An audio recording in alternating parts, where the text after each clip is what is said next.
A alegria tomou as ruas de Deir el-Balah, uma cidade em Gaza. A cerca de 90 quilômetros dali, em Tel Aviv, no coração de Israel, a euforia era a mesma.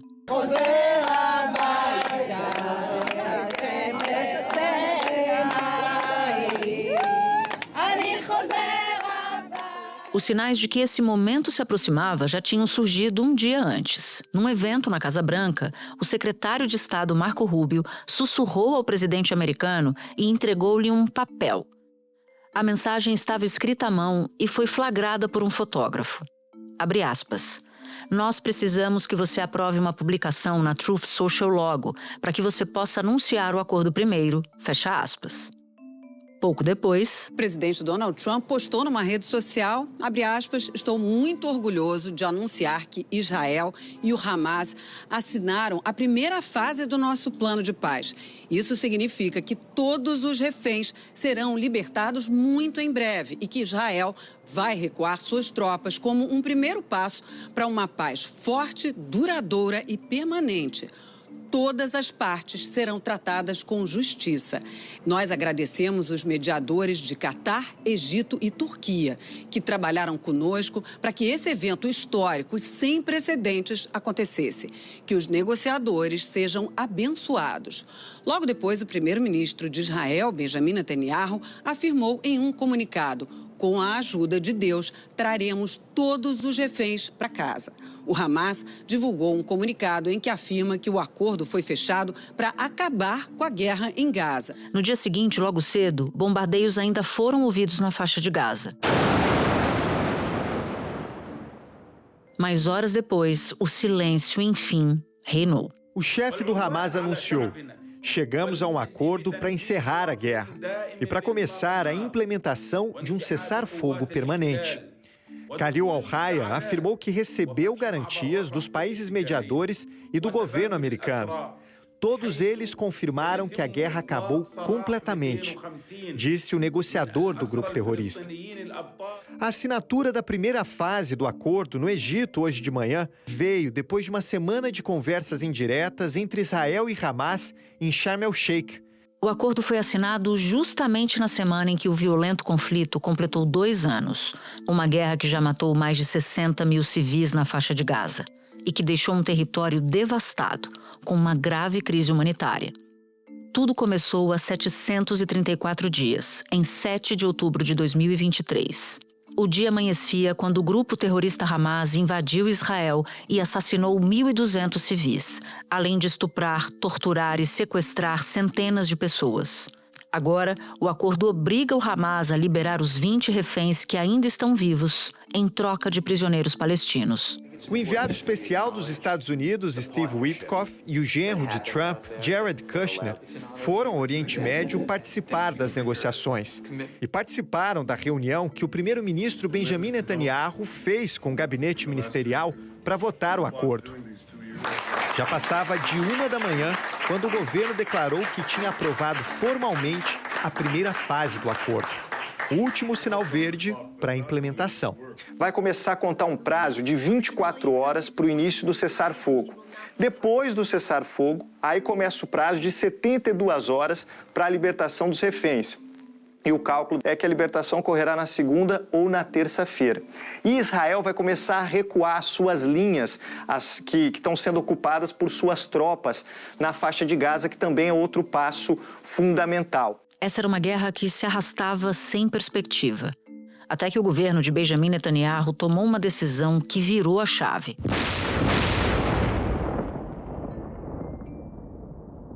No último 9 de setembro, jatos israelenses avançaram sobre o Mar Vermelho e lançaram uma saraivada de mísseis em um bairro residencial em Doha, no Catar. Justamente ali, representantes do Hamas discutiam as possibilidades de encerrar o conflito. As forças de defesa de Israel afirmaram ter feito um ataque preciso para evitar danos a civis. e que o alvo eram chefes do Hamas, incluindo Khalil al-Hayya, o principal negociador do grupo terrorista. O Hamas disse que o filho dele e mais 4 integrantes morreram, mas que a alta cúpula sobreviveu. Uma base americana no Catar detectou os caças israelenses a caminho e perguntou ao comando israelense o que estava acontecendo. O ataque a negociadores enfureceu agentes internacionais, sobretudo os americanos, e passou a encurralar o já fragilizado primeiro-ministro de Israel. Foi a partir daí que Donald Trump falou, não, enough is enough, né? Chega, basta, é basta. Foi aí que Donald Trump acabou arquitetando, junto com os países árabes, junto com os seus assessores, esse outro plano de paz proposto com a ajuda também do ex-primeiro-ministro britânico, Tony Blair. Aquele momento em que Israel ataca dentro do Catar e que o Catar fala que aquilo ali é uma linha vermelha, que não dá mais, há uma mudança de disposição de todos os envolvidos nessa guerra. Uma mudança de postura que deu novos contornos para o futuro em Gaza. Eu acho que a gente tem que dar um passo para trás e perceber que a gente está vivendo um momento histórico. Um momento histórico, 2 dias depois dessa guerra terrível completar 2 anos. Isso é um momento que a gente tem que parar e realmente ter esperança de que a paz vai perdurar.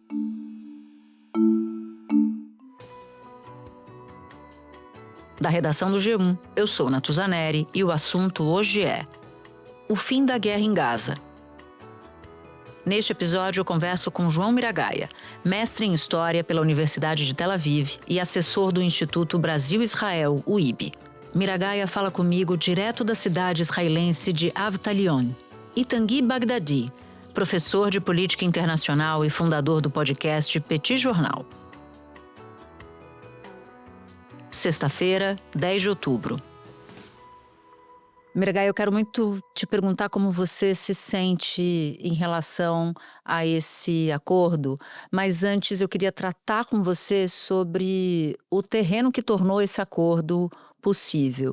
E um fato importante é o ataque israelense ao Catar no dia 9 de setembro.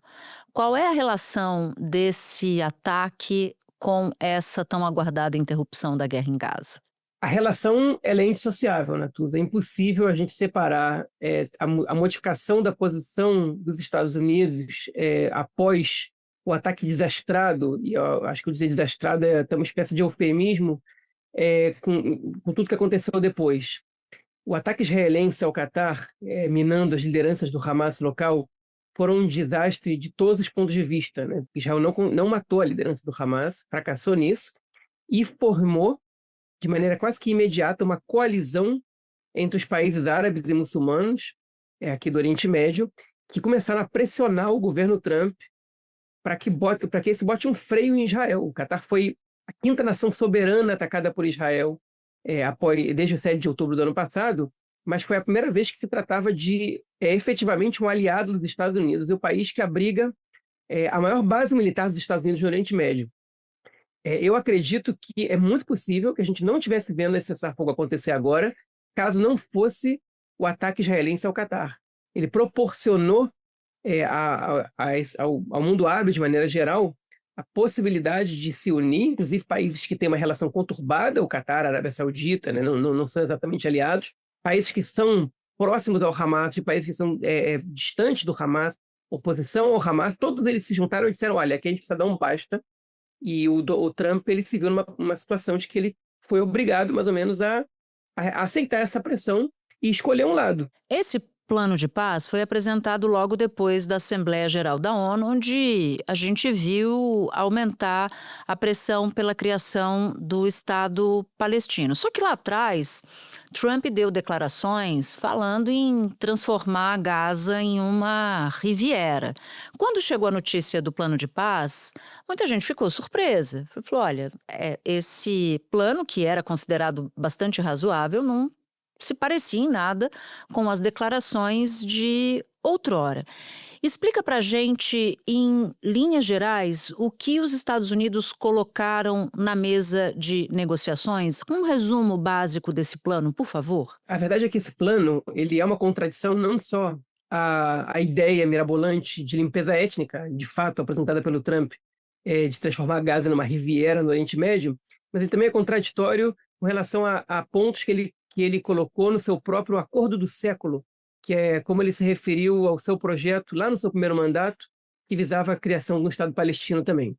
Para Donald Trump, é um acordo realista. Sem pecar pela modéstia, o presidente acredita que é o mais ousado da história. Foram 3 anos de trabalho para chegar às 80 páginas do plano, que prevê muitas mudanças no mapa da Cisjordânia e de Jerusalém.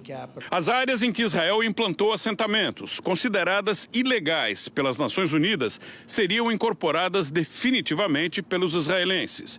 E Jerusalém, unificada, seria a capital de Israel. Mas as primeiras reações dos palestinos foram negativas. Houve protestos em várias cidades do Oriente Médio contra a proposta americana.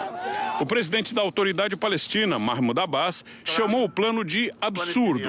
Porque naquele momento, por exemplo, ele dava para Israel, ele concedia a Israel a anexação de determinados territórios na faixa de Gaza e na Cisjordânia, algo que esse plano agora não só não concede, como proíbe a Israel.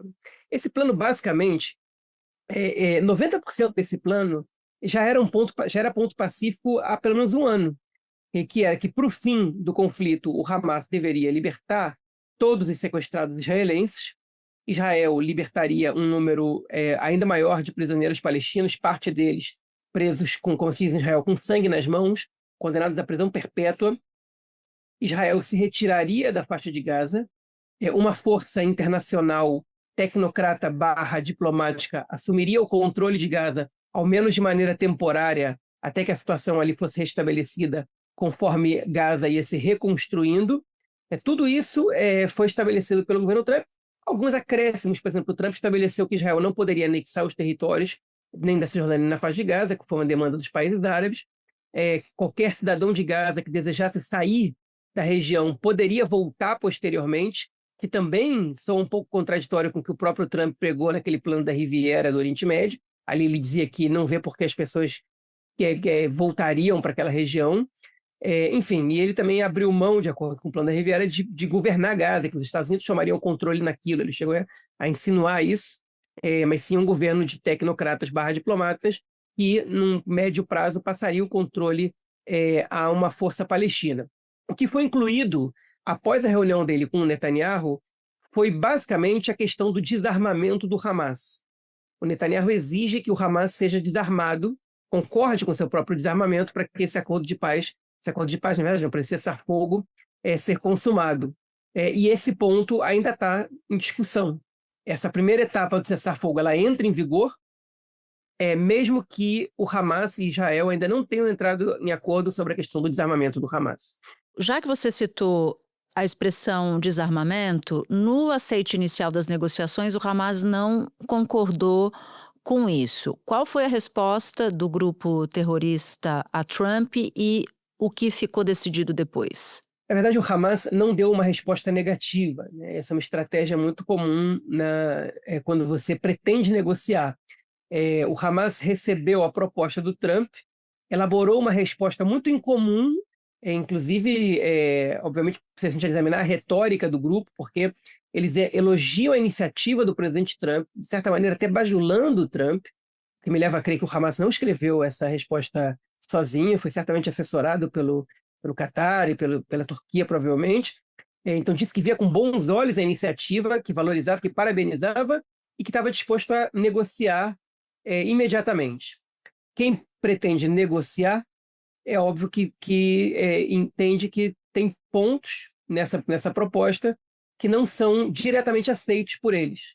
Então, nesse caso, a gente sabe que a questão do desarmamento é um deles, a gente sabe que a forma como o Trump propunha a retirada israelense da faixa de Gaza era outro, e, na verdade, isso já foi levemente modificado. Israel se retira, a partir de agora, uma linha mais distante do que pretendia, segundo o próprio acordo também insinuava, e há outros aspectos também, como a identidade dos prisioneiros a serem libertados. Israel vai libertar 250 prisioneiros palestinos condenados à prisão perpétua e outros 1.700 habitantes de Gaza presos durante a guerra. O acordo também vai permitir a entrada de ajuda humanitária numa quantidade maior do que vinha ocorrendo. E o futuro de Gaza, que não está estabelecido claramente nessas negociações. Eu queria te perguntar qual é a distância entre um cessar-fogo e a paz. Por que que esses dois pontos não necessariamente são pontos próximos? Um acordo de paz, antes de qualquer coisa, ele necessita que haja um reconhecimento mútuo dos dois lados. E o Hamas não reconhece o direito de existência do Estado de Israel, e, no caso, Israel considera o Hamas um grupo terrorista. Enquanto essas duas máximas não mudarem, não existe como os dois lados entrarem num acordo que possa estabelecer um princípio de coexistência. A paz, o que ela prevê? Ela prevê que um lado deixe de lutar contra o outro, que eles estabeleçam um ambiente de que nós não temos mais hostilidades entre nós. Agora, a grande questão que eu acho que a gente tem que começar a debater a partir de agora é que o cessar-fogo, na verdade, ele estabelece um período sem hostilidades militares entre os dois lados. Mas ele abre espaço para negociações de paz. Não exatamente entre Israel e o Hamas, mas sim entre Israel e os palestinos. E, nesse caso, a intransigência do governo atual israelense com relação ao Estado palestino é semelhante à intransigência do Hamas com relação ao Estado de Israel.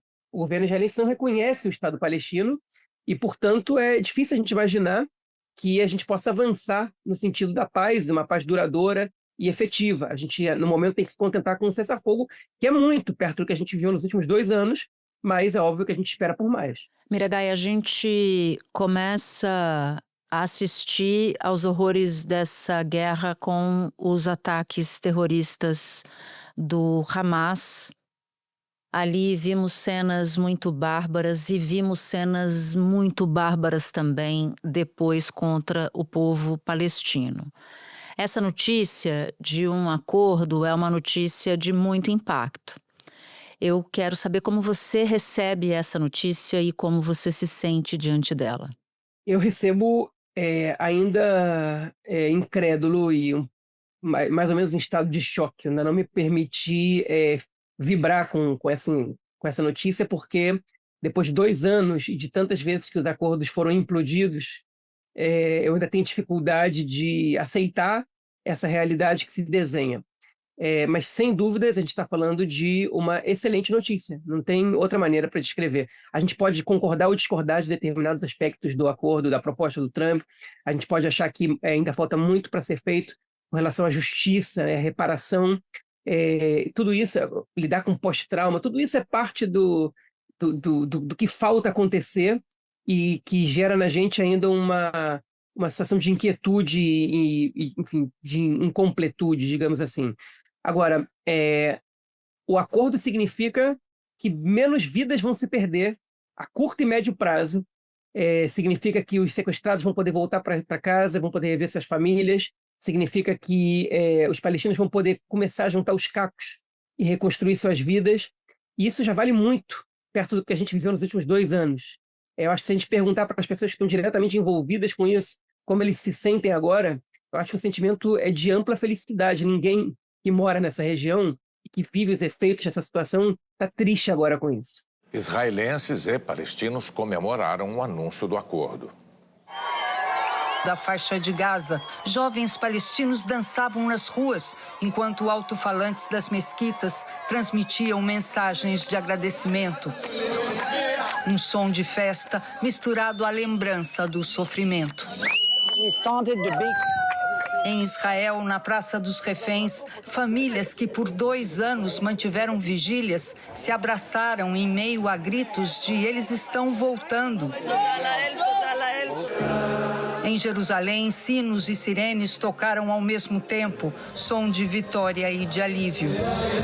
Então, eu tento me permitir ficar feliz agora, e eu espero que esse acordo seja consumado. Eu acredito que ele vai ser. Eu acho que a gente tem todos os indicativos para acreditar nisso, para ser otimista pela primeira vez em bastante tempo. Por que isso te emocionou? Eu vi que você ficou emocionada. Porque realmente foi um período muito difícil esses últimos 2 anos. Realmente a gente viveu uma época de incertezas enorme. Enfim, eu saí da minha casa durante um período por conta dos bombardeios vindos do norte. A guerra com o Irã foi muito pesada também. A situação dos sequestrados é muito sensível para qualquer israelense. Eu tenho um conhecido que trabalhou comigo em diversas ocasiões, que está agora para ser solto, Eitan Horn, com essa família inteira dele. E eu ver os familiares dele pela televisão e ver como eles estão felizes e finalmente estão se permitindo comemorar é muito emocionante. E eu não tenho proximidade com a população de Gaza, eu não tenho amigos em Gaza, não tive contato com ninguém que mora em Gaza, até por conta do bloqueio e da proibição que a gente tem praticamente de estabelecer contato com eles. Mas eu imagino, por tudo que eles passaram nos últimos 2 anos, que é indescritível, que eles também finalmente vão poder ver uma luz de esperança e vão perder o medo de morrer a qualquer momento, que muitos deles devem passar nesses últimos tempos. Então não tem como a gente não se emocionar e ficar feliz com essa situação, porque o fim de um conflito armado que leva as pessoas à morte é sempre uma boa notícia. O que vem depois é o que vem depois. Eu vejo você cheio de cuidados, porque já, como você disse, já se viu outras vezes a coisa naufragar. Por que agora é diferente? A principal arma, a principal carta que o Hamas tem nas mãos são os sequestrados israelenses. E o Hamas concordou com libertar todos os sequestrados vivos praticamente no mesmo dia, um espaço de 72 horas a partir de segunda ou terça-feira. E o Hamas jamais teria aberto mão da sua principal carta caso eles não tivessem recebido garantias claras de que Israel não vai voltar a atacar a faixa de Gaza. E isso eu digo não só pela lógica.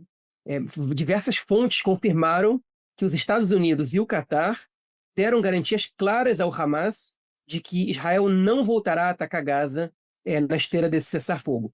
Ou seja, a gente pode ter bastante confiança que dessa vez é muito pouco provável que a guerra volte. E eu acho que os Estados Unidos têm razões também para não respaldar um ataque a Gaza, porque nesse caso seria trair a confiança dos seus aliados no mundo árabe islâmico, como o Catar, como a Turquia, como o Egito, países que pediram para os Estados Unidos, que exigiram dos Estados Unidos dar essas garantias, e o governo Trump deu.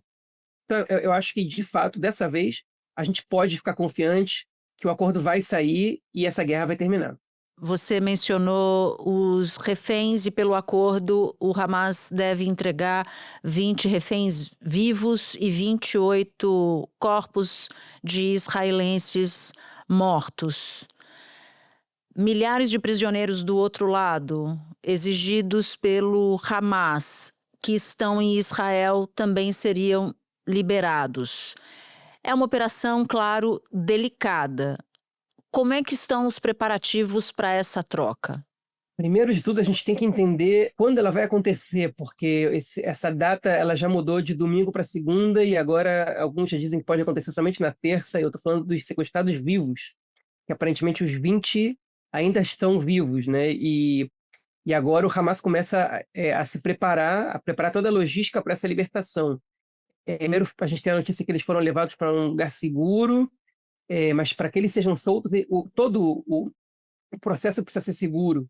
Eles não pode haver nenhum contratempo, não pode correr o risco de que um grupo radicalizado descubra onde eles estão e tentem se vingar de alguma coisa, algum evento que tenha acontecido. Então, até que eles estejam de volta em Israel, há muita expectativa, ainda que as famílias estejam comemorando. Até estouro de champanhe teve na Praça dos Sequestrados ontem, parte das famílias dos sequestrados. Ainda há apreensão.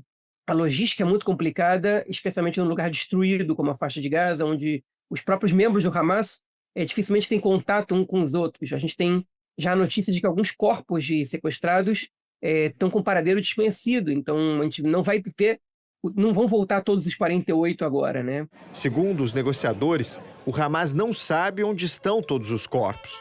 Uma força-tarefa de 5 países, incluindo Estados Unidos e Israel, vai ser criada e vai ajudar a encontrá-los. E por conta dos prisioneiros palestinos a serem libertados, há impasse, todavia, sobre isso. Aparentemente, Israel vai ter o direito a veto, entre 6 e 10 vetos, nos nomes listados pelo Hamas. O Hamas quer que os primeiros a serem libertados, ele quer que sejam os presos que estão há mais tempo nas cadeias israelenses.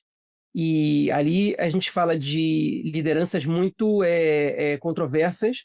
Alguns Israel não quer libertar por conta da liderança que eles possam exercer sobre os palestinos, como Marwan Barghouti, que é um dos principais líderes do Fatah, que é o partido que controla a autoridade palestina. A porta-voz israelense disse, por exemplo, que Marwan Barghouti não será libertado.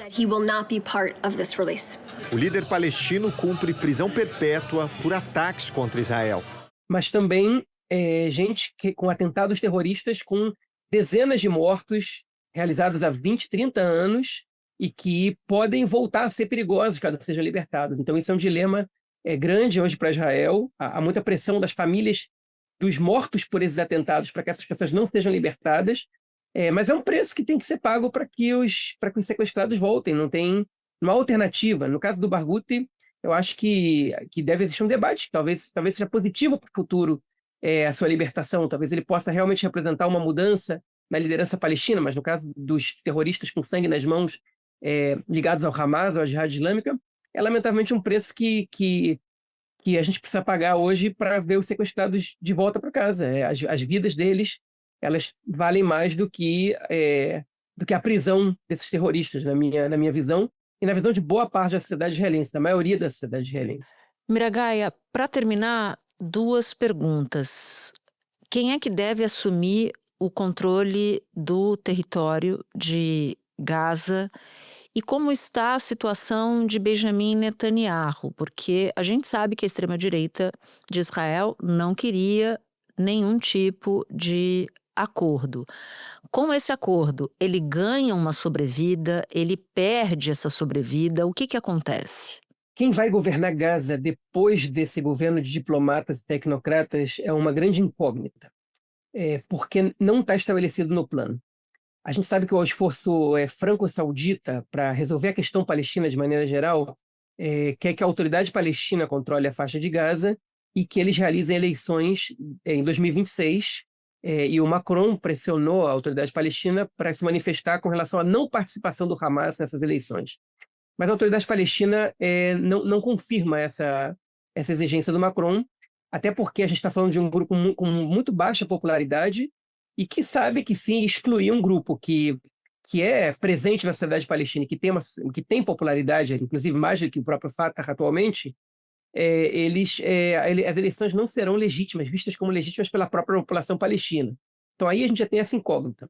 Pelo lado israelense, o governo israelense atual não deseja a autoridade palestina governando a faixa de Gaza. Então, enquanto o governo israelense estiver no poder, eles vão fazer todos os esforços possíveis para que a autoridade palestina não assuma o poder na faixa de Gaza. A grande questão é que Israel não propõe exatamente que grupo palestino deve governar a faixa de Gaza. Embora o Netanyahu diga, né, que grupos locais devem assumir o poder após esse governo diplomático tecnocrata, não diz quais são esses grupos. E a gente sabe que não existe outro grupo na sociedade palestina com condições de exercer o poder na faixa de Gaza que não a autoridade palestina e o Hamas. Então essa é uma grande incógnita. Com relação ao Netanyahu, ele tenta agora recuperar sua popularidade. É uma situação complicada porque ele está contradizendo todas as máximas e as promessas que ele fez durante essa guerra, os próprios objetivos que ele traçou, e ele está sendo pressionado pela sua base, que deve deixá-lo no espaço de 2 meses, quando realmente a segunda etapa do acordo for consumada. A pressão sobre Israel também veio de dentro. Uma pesquisa publicada na semana passada mostrou que 2/3 dos israelenses querem o fim da guerra. E eu acho que ele está apostando alto na visita do Trump a Israel na semana que vem. Porque o Trump foi convidado pelo próprio Netanyahu para discursar no parlamento. E o Netanyahu fez esse acordo também para atender uma exigência do Trump. E a gente sabe que esses acordos eles não são dádivas, né? Alguma coisa em troca o Trump deve dar para o Netanyahu. Eu imagino que o discurso do Trump no parlamento será um discurso valorizando os esforços e a presença do Netanyahu para que esse acordo saísse, tentando ajudar o seu parceiro nesse momento. Mas isso vai ter algum resultado, eu acho muito difícil. Eu acho que a base anti-Netanyahu não dá créditos ao Netanyahu pelo acordo que a gente está vendo agora. E os partidos que dão sustentação a ele? Os partidos que dão sustentação ao Netanyahu, parte deles, os ultra-ortodoxos apoiam o acordo, e os partidos sionistas ortodoxos, especialmente o sionismo religioso e o Força Judaica, eles votaram contra o acordo, não vão deixar o governo em primeira hora, mas já anunciaram que, caso o acordo dê fim à guerra de fato, eles deixarão o governo. e isso, mais cedo ou mais tarde, vai acontecer e vai levar a gente a novas eleições. João, muito obrigada pela participação. Você é sempre muito bem-vindo aqui, recebido com muito carinho por todos nós. Eu agradeço o convite, Natuza. Espero que as próximas vezes seja para falar de coisas boas, como hoje. Espera um pouquinho que eu já volto para falar com Tanguy Bagdadi.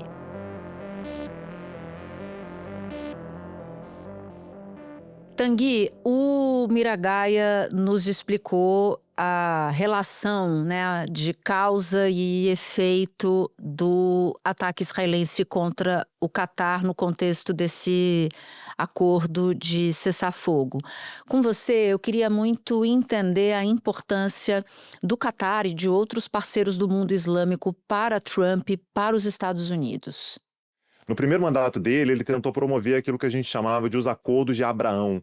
A tentativa dele era de normalizar a relação de Israel com vários países muçulmanos da região, países árabes da região, com os quais Israel nunca teve relações, e tentar dessa maneira criar pontes, criar oportunidades de negócio, oportunidades eventualmente até de acordos comerciais, acordos econômicos, acordos de investimentos.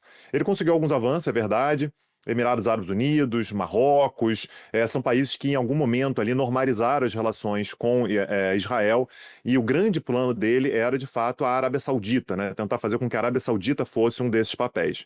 Acabou que, dados os fatos de 2023, né, de 7 de outubro de 2023, as conversas todas pararam, né? Não houve mais avanços, mas de qualquer maneira Donald Trump olha para alguns desses países como países que têm uma importância muito grande. Os Emirados Árabes Unidos são um deles, é um dos atores mais importantes na região em termos de articulação, em termos de capacidade de diálogo, e o Catar também. A importância do Catar é um pouco diferente. O Catar é um país que tem uma pegada mais religiosa no governo, tem, portanto, ligações ali com grupos relacionados à Irmandade Muçulmana, por exemplo, e que permite, portanto, que indiretamente os Estados Unidos tenham acesso a determinados grupos que normalmente não conseguiria acessar. Não por acaso, o Catar é exatamente um interlocutor que ajuda os Estados Unidos a terem acesso, por exemplo, ao próprio Hamas. Por isso, aliás, que aquele ataque chocou tanto os Estados Unidos. Aparentemente, os Estados Unidos, de fato, foram pegos de surpresa, foram avisados com muito pouca antecedência, e chama atenção que cerca de 10 dias atrás, uma semana atrás, os Estados Unidos têm emitido uma nota dizendo que um ataque ao Catar passará a ser reconhecido como um ataque aos interesses americanos na região, o que diz muito sobre a maneira pela qual os Estados Unidos enxergam qualquer tipo de ameaça a um parceiro tradicionalíssimo, muito importante, inclusive tem uma base aérea muito importante dos Estados Unidos ali no Catar. Então, é por causa do ataque israelense ao Catar que a opinião de Trump mudou. É isso? Porque até agora isso não parecia, para quem não acompanha como você essa história, tão claro assim. O que fez o Trump, de repente, promover, anunciar o acordo do dia 8 de outubro? Esses grandes eventos internacionais, raramente eles são unidirecionais, né? Então não foi apenas esse ataque, mas esse ataque certamente contribuiu muito. A gente teve, ao longo dos últimos dias, o reconhecimento, por exemplo, por parte de alguns membros do G7 ao Estado palestino. A gente está falando sobre países que estão muito longe de serem inimigos dos Estados Unidos ou historicamente hostis a Israel. A gente está falando sobre Canadá, Reino Unido e França, que se juntam a outros países europeus, como Portugal, que reconheceu esse ano também, e a Espanha, que reconheceu o Estado palestino no ano passado. Ou seja, há uma pressão maior por parte da comunidade internacional, me parece que é a maior pressão que a gente teve ao longo dos últimos tempos, e a gente ainda tem, ao longo desse período, uma tentativa de Donald Trump de se posicionar como aquele que é capaz de fazer os grandes acordos. Donald Trump celebrou. Reuniu seu gabinete e anunciou que vai viajar para o Egito domingo. Ele quer estar lá pessoalmente. E garantiu que Gaza será reconstruída. O historiador Brian Williams, da Universidade de Massachusetts, disse que este pode ser o maior feito diplomático do governo Trump. Então me parece que tudo isso contribui, mas inegavelmente o ataque de Israel ao Catar irritou os Estados Unidos, preocupou os Estados Unidos, até onde que o governo Netanyahu está disposto a ir, e portanto me parece que é um dos elementos a serem colocados nesse tabuleiro, Natuza. Um outro ponto que eu queria a sua ajuda para entender é a nota do grupo terrorista Hamas. A nota elogia o trabalho do próprio Catar, do Egito, da Turquia. Também faz elogios a Trump. O Miragaia, que falava com a gente antes, disse que isso chamou a atenção dele, porque aquilo não é típico, né, da linguagem do Hamas. O que a gente pode entender a partir desse movimento do Hamas em direção aos mediadores? Olha, Natuza, a gente vai ter que entender que o grande ator dessa negociação são os Estados Unidos. Isso está claro para todo mundo, ninguém duvida disso. Se não fosse a intervenção de Donald Trump, da maneira como foi, com aquela proposta de 20 pontos, a gente não teria chegado nem perto de um acordo de paz por agora. Aliás, mérito dos Estados Unidos, ao fazer aquele plano de 20 pontos, colocar, ainda que de forma vaga, menções à criação de um Estado palestino. Me parece, Natuza, que esse plano, que, ressalto, tá até muito no início, a gente não tem nenhuma garantia de que a coisa vai avançar, é possível que degringole na semana que vem, sim, tudo isso é verdade, mas é o mais perto que a gente tem de algum tipo de negociação para a criação de um Estado palestino desde a década de 90, né? A gente está falando sobre uma janela que se abre, que se fechou talvez no momento em que o Yitzhak Rabin, né, o ex-primeiro-ministro israelense, foi assassinado. Aliás, foi assassinado exatamente porque estava negociando com os palestinos. Então, a lógica do Hamas é, se a gente avança num acordo como esse, é muito importante manter portas abertas com os Estados Unidos. Fechar essa porta significa ter mais dificuldade de conseguir concessões, mais dificuldade de colocar pontos na mesa de negociações. Então o Hamas ele soa como alguém que está tentando jogar o jogo. Se a negociação ela passa pelos Estados Unidos, elogiar Donald Trump é fundamental, que aliás todo mundo já entendeu, que Donald Trump também tem uma postura muito personalista diante dessas negociações. Ele quer ser elogiado, ele quer ser o centro das atenções, ele quer ser alguém que vai ser lembrado para a posteridade como alguém que avançou com um ponto que os seus antecessores, principalmente o Obama, não conseguiu. Aí a rivalidade dele com Obama é palpável, inclusive na questão do Prêmio Nobel da Paz. Ele é doido para ganhar o Prêmio Nobel da Paz e vamos ver, talvez ele tenha dado um passo importante para o ano que vem, né? Para esse ano agora não dá mais tempo. Pois é, mas isso de fato, apesar de que sim, né, ele pesca elogios, para uma expressão traduzida aqui do inglês, mas ele de fato terá chegado muito longe se esse acordo se firmar, como muita gente espera. Eu pego aqui pela revista The Economist. Ela cita isso, né, que Trump entraria ou entrará, esperamos que seja assim afirmativo, para essa seleta lista, e diz que algo assim, como você acabou de mencionar, só se chegou perto nos acordos de Oslo em 93 e 95. Será um grande feito. Sem dúvida nenhuma. Não, Trump conseguindo concretizar, porque esse acordo, naturalmente, ele vai ter que ser avaliado a posteriori. A gente já teve acordos anteriores que, vamos fazer em 3 fases, aí para na primeira. De início, a proposta de Donald Trump é que não houvesse fases, para que você conseguisse um acordo de uma vez só. Isso a gente já viu que não funcionou, então já está se falando que o acordo atual ele já garante uma primeira fase. A gente vai ter que ver se as fases seguintes vão continuar, mas Donald Trump consegue o maior avanço dos últimos tempos, das últimas décadas, nesse tipo de acordo. Líderes mundiais receberam notícia com alívio, mas também pediram que Israel e o Hamas cumpram o acordo. O secretário-geral da ONU, Antônio Guterres, disse que o sofrimento deve acabar. Ele colocou as Nações Unidas à disposição para a implementação total desse acordo, o aumento da entrada de ajuda humanitária em Gaza, a reconstrução do território palestino. A Alemanha, Rússia e China dizem estar confiantes na implementação desse acordo e num cessar-fogo permanente na faixa de Gaza. A Arábia Saudita disse que esse é um passo importante para alcançar uma paz abrangente e justa na região. O presidente turco, Recep Tayyip Erdogan, que desempenhou um papel importante nas negociações, afirmou que não vai descansar até que um Estado palestino soberano seja criado. Nesse momento, Natuza, a gente vai ter que prestar muita atenção no que está acontecendo em Israel, né, no governo israelense. Netanyahu vai tentar convencer a sua base de que esse cessar-fogo é necessário, porque os Estados Unidos exigiram e tudo, mas existe uma ameaça daqueles grupos que fazem parte da base de sustentação do governo Netanyahu, que é da extrema-direita nacionalista religiosa israelense, de abandonar o governo caso isso aconteça. E aí a gente já tem a oposição se oferecendo para jogar uma boia de salvação para que Netanyahu permaneça no poder, mesmo que a sua base o abandone. Ou seja, os próximos dias, eles são dias nos quais a gente vai ver a história sendo escrita. É isso que a gente está vendo agora. Eu sei que é cansativo, mas a história está sendo escrita nesse momento e funcionando. Donald Trump entra, de fato, como um dos atores mais importantes das negociações desde a década de 90. Bom, nos resta torcer para que esse horror de 2 anos acabe, né, Tanguy? Vamos torcer. Temos expectativas maiores do que algum tempo atrás. Sempre ressalta a necessidade de cautela. Aliás, a própria nota do governo brasileiro, ela fala sobre essa cautela. No Brasil, o Itamaraty disse apoiar o plano e reforçou a solução de 2 estados, com a entrada urgente de ajuda e a retirada das tropas de Gaza.